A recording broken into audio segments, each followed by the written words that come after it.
नमस्कार दोस्तों, stock market insights में आपका स्वागत है। ये video Tata Motors share holders के लिए रहेगा। जितने भी टाटा मोटर्स के शेयर होल्डर्स हैं, ये वीडियो आपके लिए। हालांकि कुछ लोग यहाँ पे खुश होंगे कि उनको एक अच्छी अपॉर्चुनिटी दिख रही है, कुछ लोग दुखी होंगे कि उन्होंने अपर प्राइस में लिया है, फॉर एग्जाम्पल 900, 800, 1000, 1100 के आसपास। तो ऐसे दो टाइप के कैटेगरी के लोग रहेंगे। आप किस कैटेगरी में आते हो वो कमेंट सेक्शन में आप लिख सकते हो। आप अपनी राय कमेंट सेक्शन में लिख सकते हो रिगार्डिंग टाटा मोटर के स्टॉक के ऊपर कि आपका कैसा एक्सपीरियंस रहा, क्या आप इसमें इन्वेस्टेड हो कि नहीं। First of all, Tata Motors में गिरावट कहां तक आई, क्यों आई, कब तक रहने वाली है, ये हम यहाँ पे डिस्कस करेंगे। ठीक है, इसके लेवल्स देखेंगे, टेक्निकल एनालिसिस देखेंगे, एंड दूसरी चीज के टाटा मोटर्स में क्या आपको परचेज करना चाहिए या नहीं करना चाहिए, ये भी हम यहाँ पे डिस्कस करेंगे। चलिए वीडियो को शुरू करते हैं। लेकिन इससे पहले अगर आपने कल वाला वीडियो नहीं देखा, मैंने कल ही वीडियो अपलोड किया था रिगार्डिंग ये मार्केट क्रैश क्यों हुआ, एंड ये एक अच्छी अपॉर्चुनिटी होगी अगर आप ये वीडियो सुनोगे एंड थोड़ा सा समझोगे तो आपको कुछ ना कुछ वहां से इंफॉर्मेशन मिल जाएगा। चलिए बात करते हैं टाटा मोटर्स की। लेकिन उससे पहले थोड़ा सा हम लोग रिकैप कर लेते हैं, जैसे कि हम लोग हमेशा करते आए हैं। फर्स्ट ऑफ ऑल, हमारा जो मार्केट है कल बहुत ही जबरदस्त गिरा। सारे इंडेक्सेस अगर देखें तो ऑलमोस्ट 1% से ज्यादा 2% के आसपास की गिरावट हमें देखने को मिली। अगर निफ्टी 50 की बात करें तो ऑलमोस्ट 1.52% की गिरावट हमें देखने को मिली। अगर सेंसेक्स की बात करें तो सेंसेक्स में ऑलमोस्ट 1.5% की गिरावट यहाँ पे देखने को मिली। अगर निफ्टी बैंक की बात करें तो निफ्टी बैंक में भी ऑलमोस्ट 1.5% का कट यहाँ पे देखने को मिला। निफ्टी आईटी की बात करें तो निफ्टी आईटी में ऑलमोस्ट 0.3% का कट हम बोल सकते हैं यहाँ पे। एंड अगर स्मॉल कैप की अगर बात करें तो यहाँ पे भी 2% के आसपास की कट यहाँ पे हमें देखने को मिली है। लेकिन जैसे ही हमारा मार्केट क्लोज हुआ, एंड अगर यूएस मार्केट मैंने देखा रात को, तो यूएस मार्केट एक जबरदस्त मूव में था। ऑलमोस्ट 700 पॉइंट 600 पॉइंट तेजी में एक टाइम पे यूएस मार्केट था, डाउन जोन्स था। एंड अगर आप एक चीज नोटिस करोगे तो यहाँ पे ऑलमोस्ट कल की क्लोजिंग यूएस मार्केट में 500 पॉइंट्स अप में हुई है, जो कि बहुत ही अच्छी चीज है यूएस मार्केट के लिए। लेकिन यहाँ पे फ्लक्चुएशन होगा, हमारे मार्केट में कैसे होगा नो आइडिया। लेकिन यूएस मार्केट अब क्यों है, बिकॉज अब ये जो आने वाला वीक है ऑलमोस्ट, उसमें यूएस मार्केट वाले मतलब जो फॉरेनर्स होते हैं वो क्या करते हैं, वो लोग एक लंबी वीकेंड पे चले जाते हैं। ये वो ऑलमोस्ट उनका क्रिसमस सेलिब्रेशन होता है, पूरा वीक होता है। तो हमारे इंडियन मार्केट में जो भी वॉल्यूम्स होंगे वो थोड़े से कम हो जाएंगे, उतना ध्यान में रखना।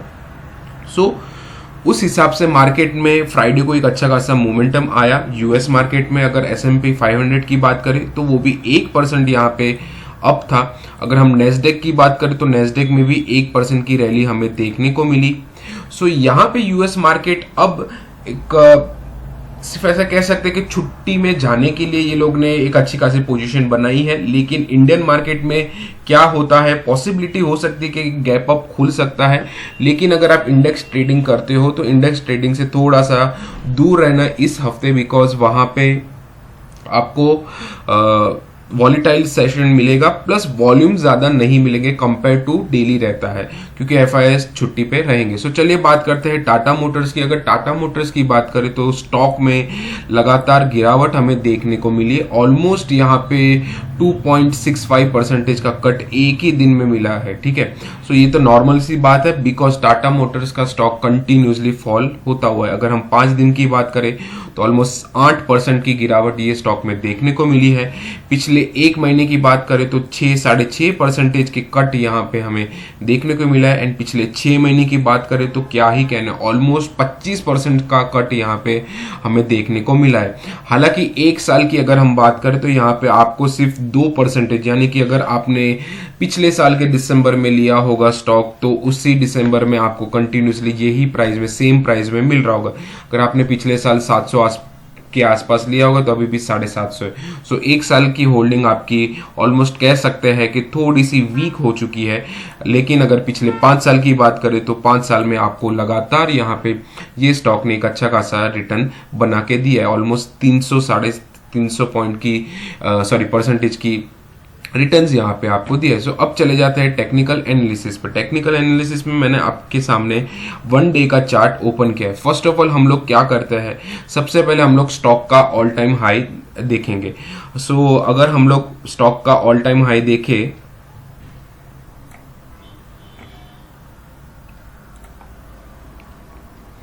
तो ऑलमोस्ट स्टॉक का 1179 सो 1179 के आसपास इसका ऑल टाइम हाई है, यानी कि हम कह सकते हैं 1180 का इसका ऑल टाइम हाई है। ठीक है, तो हम लोग यहाँ पे क्या करेंगे, ऑल टाइम हाई यहाँ पे हम लोग लिख देंगे जो कि है 1180 का। ठीक है, अब दूसरी बात, अब स्टॉक कहां पर है, ऑलमोस्ट 724 में। तो दूसरी चीज कि हम लोग यहाँ पे कंपैरिजन करेंगे, कंपेयर इन द सेंस कि हम लोग यहाँ पे देखेंगे कि स्टॉक कितना परसेंटेज अभी तक गिर चुका है। अगर गिरने की बात करें तो केवल 175 डेज में, यानी कि 6 महीने के आसपास हम पकड़ सकते हैं। 6 महीने में ये स्टॉक ऑलमोस्ट 38% की रैली डाउन साइड में आपको दिखा दिया है। ऑलमोस्ट यहाँ पे 500 पॉइंट की गिरावट ये स्टॉक में देखी गई है एंड ऑलमोस्ट 38 to 39% का कट यहाँ पे दिखा है। सो यहाँ पे पूरा वन वे एक रैली रही है टाटा मोटर्स के शेयर में। कंटिन्यूसली ये स्टॉक गिरता हुआ यहाँ पे आपको दिख रहा है। अगर एक चीज आपको नोटिस की होगी तो कोई भी स्टॉक जब भी गिरता है ना, तो या तो वो हमेशा ऐसे गिरेगा नहीं, वो क्या करेगा, कुछ पैटर्न्स बनाएगा, पहले ऐसे गिरेगा, कुछ ये तो इसको हम क्या कहते हैं, ये पैटर्न को हम लोग इसको कहते हैं, अगर किसी को आइडिया होगा तो ये चैनल का नाम आप बता सकते हो, इसको कहेंगे हम लोअर लो। यहाँ पे स्टॉक बना होता हुआ आया है कंटिन्यूसली। यहाँ पे अगर आप एक चीज नोटिस करोगे तो स्टॉक ने यहाँ पे लो बनाया, यहाँ पे लो बनाया, यहाँ पे लो बना, एक और लो लो लो। सो कंटिन्यूसली स्टॉक क्या कर रहा है, लोअर लोस बनाता हुआ आया है। यहाँ पे कोई भी एंगल से, एक भी चीज से हमें पता नहीं चल रहा कि कोई भी साइड में एक पॉजिटिव साइन यहाँ पे दिख नहीं। अगर आप देखो तो ये एक पैटर्न भी ऐसे फॉर्म होता हुआ आया है। उससे अच्छा हम लोग एक चैनल भी अगर देखें, अगर चैनल यहाँ पे बन रहा है तो हम लोग देख लेते हैं।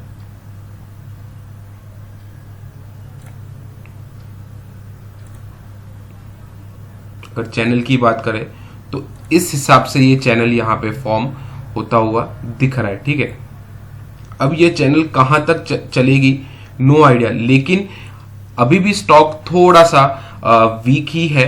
क्यों वीक है, उसके लिए ये चैनल को डिलीट मैं करता हूं एंड आपको थोड़ा सा मंथ के चार्ट में मैं दिखा देता हूं, एक्सप्लेन कर देता हूं, तो हमें क्लियरिटी मिल जाएगी। अगर मंथ के चार्ट में देखेंगे तो कंटिन्यूसली फॉल यहाँ पे होता हुआ है। ठीक है, अब ये फॉल कहां पे रुकेगा नो आइडिया, लेकिन उसकी पॉसिबिलिटी है कि एक 600 पे एक पॉसिबिलिटी यहां पे दिख रही है मंथ के चार्ट में। ठीक है, मंथ के चार्ट में बोल रहा हूं, तो हो सकता है 124 पॉइंट्स भी यहां पे गिर सकते हैं। गिरने के लिए अगर देखो तो 500 पॉइंट भी कम है, 500 पॉइंट भी आराम से 6 महीने में गिर चुके हैं। सो 124 पॉइंट्स भी गिर सकते हैं। मैं ये नहीं कह सकता कि गिरेंगे, गिर सकते हैं, बिकॉज यहाँ पे एक थोड़ा सा सपोर्ट हमें यहाँ पे देखने को मिल सकता है। ठीक है, यहाँ पे रेड कैंडल, यहाँ पे रेड कैंडल, यहाँ पे रेड कैंडल, यहाँ पे रेड कैंडल, ये तो रेड कैंडल, यानी कि ऑलमोस्ट अब 7-8 दिन बचे, एक हफ्ता बाकी है, तो ये रेड कैंडल हो जाएगी। ठीक है, तो मंथ के चार्ट में कोई भी पॉजिटिव दिख नहीं रहा। वीक के चार्ट में देखें तो वीक के चार्ट में भी सिनेरियो सेम है। यहाँ पे कंटिन्यूसली वन साइड एक फॉल आता आया है एंड यहाँ पे वीक के चार्ट में देखें तो वीक के चार्ट में भी हमें 600 का आसपास का सपोर्ट यहाँ पे दिखता हुआ आया है। सो मंथ के चार्ट में अगर हम बात करें या फिर वीक के चार्ट में हम बात करें तो यहाँ पे 600 रुपए का जो प्राइस है वहां पे सपोर्ट दिखता हुआ अभी तक आ रहा है। ठीक है, मैं ये नहीं बोल रहा कि 600 पर ही सपोर्ट है, पर अभी तक दिखता हुआ आया है। अगर हम लोग वन डे की बात करें तो वन डे में हमें फर्स्ट ऑफ ऑल हमारा सपोर्ट कहाँ पे मिल रहा है, हमारा सपोर्ट एक 700 रुपए के आसपास का मिल रहा है। सो अगर 700 रुपए के आसपास से यहाँ पे थोड़ा सा मार्केट में स्टेबल होता है तब जाके हम सिचुएशन को देख सकते हैं। लेकिन अगर 700 का भी भाव टूटा तो यहाँ पे अगर आप देखो तो कुछ भी ऐसे सपोर्ट के सिम्टम्स नहीं दिख रहे, हमें लिटरली 600 के आसपास के ही सपोर्ट यहाँ पे दिख रहा है। सो मेन एक चीज हमें नोटिस की है कि अगर मंथ के चार्ट में देखें, वीकली चार्ट में देखें, अगर डे के चार्ट में देखें तो हमें एक ही चीज कॉमन दिख रही है जो कि है 600 रुपए के। सो 600 रुपए के भाव भी अगर यहाँ पे मिलते हैं तो इसमें कोई भी बड़ी बात नहीं है। सिंस अगर आप थोड़ा सा मैं मंथ के चार्ट में चला जाता हूँ तो मंथ के चार्ट में थोड़ी सी क्लियरिटी आपको मिल जाएगी। अगर मंथ के चार्ट में देखोगे तो कंटिन्यूसली यहाँ पे जो रैली थी इस लेवल से 600 रुपए के भाव से, ठीक है, कंटिन्यूसली स्टॉक एक अपर साइड यहाँ पे बनाता हुआ आया है। अब पॉसिबिलिटी है कि स्टॉक वापस यहां तक भी आ सकता है। अगर ये वन साइड रैली यहाँ पे बना सकता है तो यहाँ पे भी डाउन साइड की रैली बना सकता है, ठीक है। अब ये एन पैटर्न बनेगा, ठीक है, या फिर एम पैटर्न बनेगा, नो आइडिया। या तो ये डब्ल्यू पैटर्न भी ऐसे बना सकता है, पैटर्न के लिए कोई भी बना सकता है, लेकिन ये कहां तक फॉल होगा पॉसिबिलिटी यहाँ पे 600 की यहाँ पे हमें लग रही है, ठीक है। अब रही बात कि आप लोगों को क्या यहाँ पे परचेस करना चाहिए, ठीक है। अब जिनके पास ये स्टॉक ऑलरेडी है उनको क्या करना चाहिए, उनको अभी भी होल्ड करना चाहिए स्टॉक। जिन्होंने ये स्टॉक लिया है, फर्स्ट ऑफ ऑल मैं क्लियर कर देता हूं कि आपने ये स्टॉक क्यों लिया है वो आपको पता होना चाहिए। आप खुद से क्वेश्चन करो कि या ये लॉन्ग टर्म के लिए है या फिर ये शॉर्ट टर्म के लिए है। अगर आपने लॉन्ग टर्म के लिए ये स्टॉक लिया है तो आपको ये स्टॉक में एवरेजिंग करनी पड़ेगी, ठीक है। दूसरी चीज, जिन्होंने भी ये स्टॉक शॉर्ट टर्म के लिए लिया है उनके लिए ये स्टॉक में होल्ड करना ना ही कहूंगा। अगर फॉर एग्जांपल आपने 1100 पे लिया है ना, आपकी थिंकिंग है 6 महीने तक होल्ड करना, तो आप एग्जिट कर दो। बिकॉज 1100 से अगर आप कोई स्टॉक 700 तक होल्ड करते हो तो आपने ऑलमोस्ट 400 पॉइंट्स यहाँ पे गवा दिए हैं। वो शॉर्ट टर्म में काउंट नहीं होगा, बिकॉज वो फिर वो लॉन्ग टर्म हो जाएगा कि यार जब आएगा तब हम बेचेंगे। तो हमेशा कोई भी आप स्टॉक पिक करते हो तो स्टॉक का मोटिव क्या है, मोटिव इन द सेंस आपका मोटिव क्या है कि आप लॉन्ग टर्म के लिए जा रहे हो, शॉर्ट टर्म के लिए जा रहे हो, या फिर कुछ टाइम के लिए आप जा रहे हो। सो जिनके पास भी शॉर्ट टर्म के लिए है वो लोग सेल कर सकते हैं, आपका कैपिटल बचा सकते हैं। अगर जिनके पास ऑलरेडी लॉन्ग टर्म के लिए है उनके लिए क्या है, अगर स्टॉक 700 के आसपास आ रहा है, इस लेवल के आसपास कुछ भी मतलब सस्टेन हो रहा है या फिर रिवर्सल के साइन आपको दे रहा है, तब वहां जाके आप एवरेजिंग कर सकते हो। लेकिन अभी के लिए एवरेजिंग आप मत करना। अब रही बात नए लोगों की, जिनको ऐसा लग रहा है कि 700 के आसपास स्टॉक आ रहा है तो वहां पे आपको परचेस करना चाहिए। यस, करना चाहिए, लेकिन आप इतना ध्यान में रखना, अगर 700 के पास स्टॉक आ रहा है एंड वहां पे कोई भी रिवर्सल साइन दे रहा है एंड पॉजिटिव अच्छे खासे वॉल्यूम्स दे रहा है एंड अच्छी न्यूज के साथ दे रहा है, तो ही आप ये परचेज करना। ये एवरेजिंग के लिए भी कह रहा हूं एंड नए यूजर्स इन द सेंस नए इन्वेस्टर्स जिनको भी ये स्टॉक में इन्वेस्टमेंट करनी है उनके लिए। लेकिन जो भी शॉर्ट टर्म है वो उनको तो मैं कहूंगा कि एग्जिट हो जाओ, आपके पास दूसरे स्टॉक्स भी है, मार्केट में और भी स्टॉक्स है। सो आई गेस यहाँ पे मैंने आपको सारे पॉइंट्स क्लियर कर दिए कि इनको परचेज करना है, कब परचेज करना है, कहाँ पे सपोर्ट है एंड आपको कहाँ पे लगता है कि आपकी मतलब आपकी क्या थिंकिंग है ये स्टॉक में कि आपको इसमें लेना चाहिए या नहीं लेना चाहिए, आप कमेंट सेक्शन में मेंशन कर सकते हो। अगर आपको वीडियो पसंद आई हो, कुछ ना कुछ इन्फॉर्मेटिव लगी हो, तो प्लीज लाइक कमेंट शेयर जरूर करना। चैनल में नए हो तो प्लीज चैनल को सब्सक्राइब कर देना। सो जस्ट मैं यहाँ पे वीडियो को एंड करता हूँ। जो भी आपके थॉट्स होंगे रिगार्डिंग इस वीडियो या फिर आपके पास भी कोई स्टॉक होगा जिसके ऊपर आपको बात करनी है तो आप कमेंट सेक्शन में मेंशन कर सकते हो। So good luck for Tata Motors. अभी तो काउंटर बहुत ही वीक है, आने वाले टाइम में हम 700 तक देखेंगे। अगर 700 में कुछ भी नहीं बना प्राइस तो हमें 650 या 600 तक के भी भाव देखने को मिल सकते हैं। जब भी कोई भी पॉजिटिव साइन आएगा ये स्टॉक में तब मैं इसके ऊपर एक और वीडियो बना दूंगा। So good luck for Tata Motors.